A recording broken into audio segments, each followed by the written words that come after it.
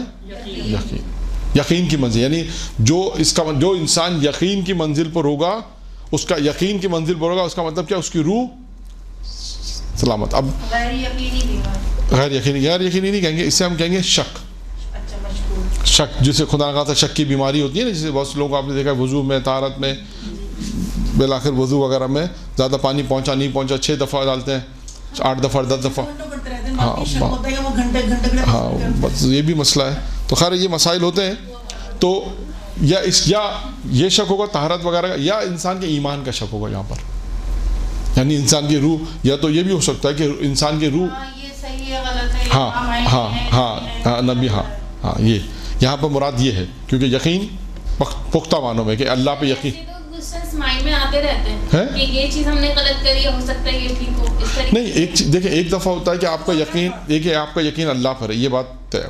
اب آپ کو شک کس چیز کا ہو رہا ہے؟ یہ شک نہیں ہو رہا کہ اللہ ہے یا نہیں ہے.